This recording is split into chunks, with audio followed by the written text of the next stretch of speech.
Hey everyone, today is June 13th, 2017, which is Tuesday, and this is gonna be take 10 or 12. I don't know, I've lost count. Hopefully I'll be able to get this video out today. I've been having trouble with this, but here we go. Okay, so I want to make this video to share with you our vacation experience that we recently had. We took a vacation on June 1st. We ended up flying to Barcelona, Spain, and stayed there for a couple of days to enjoy the city, the food, the atmosphere. We ended up getting around the city with public transportation using a hop-on, hop-off city tour bus. And we only had one mishap with that because we were thinking that the last bus run was at 10 o'clock.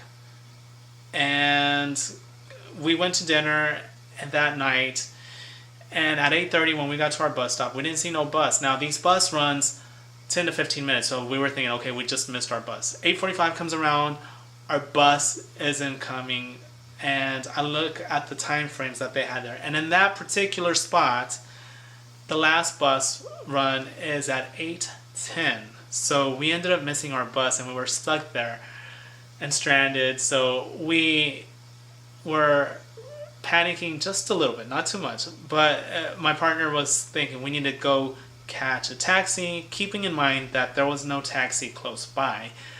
But I was telling him we should do the underground system. They have an underground transportation system, and it was only a block away. We've been to Barcelona 5 years ago, and we've used it once. So he was hesitant about it, but I told him, hey, we're already stranded. What's the worst that can happen? Let's just do something. So we went down there. Of course, the people are always nice, and they help us out, and they have a map with the routes there, and I look at the routes and I spot where we needed to be. We got on, and we were able to arrive at the hotel safe and sound. That was it. But other than that, we had a great time. We also did a lot of sightseeing, a lot of just on foot sightseeing where we were tired. On Sunday, we ended up catching our cruise. It's a 7-day Mediterranean cruise. It has 5 stops. 3 stops in Italy, a stop in France, and the last stop is in Spain. In Italy, we did the city of Pompeii, we did the Vesuvius hike. In Rome, we did the Colosseum, and of course the Vatican. And then in Florence, we checked out the city, and we stopped at the iconic Leaning Tower of Pisa.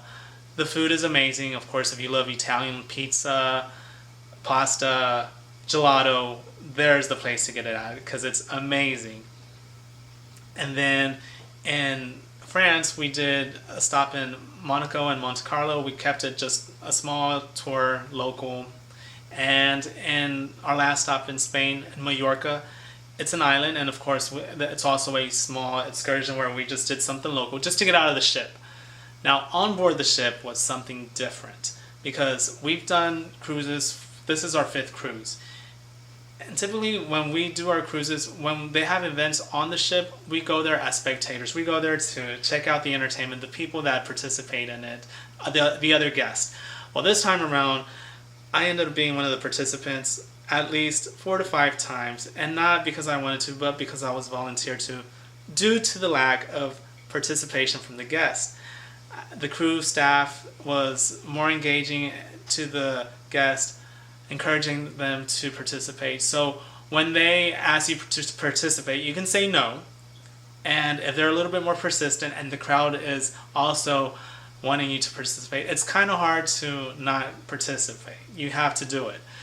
So 2 of the events that stick to my mind for a good while, and it's going to be in a good while, is going to be a dance-off event that I participated in, and the second one is going to be the Mr. Sexy Legs contest. Now, on the dance-off, obviously I don't know how to dance, so I was very out of my comfort zone with that. The dancer was looking for a last contestant just to start the show, and they asked me to go up there, and I said, I don't know how to dance. She said, it doesn't matter, it's just to have fun, let's go. So I go up there, and I'm thinking to myself, just get it over with, you'll be eliminated on the first or the second round. Well, to my surprise, I ended up making it to the top 3, and On top of that, we actually won the contest. I was definitely the underdog with one of the judges because of the critiques, and that's to be expected because I am not a dancer and I don't have no moves. But the crowd loved it. It paid off that I was being funny, I guess, and just trying to enjoy myself. And when it was left to the crowd, we won. The rest of the week after that, I had random people coming up to me and congratulating me or saying, hey, there goes the dance champion, or they're just saying how they had a great time with the show. And it was flattering, but at the same time, a little bit embarrassing because I knew I sucked, basically. But aside from that, the Sexy Legs contest, my partner was seeing that I was participating in these events, that he decided to join one with me. I inspired him, I guess. And we're thinking to ourselves, okay, this is easy. All you gotta do is just show off your legs and they'll pick who they like. Well, as we're in the lineup, my partner's in front of me.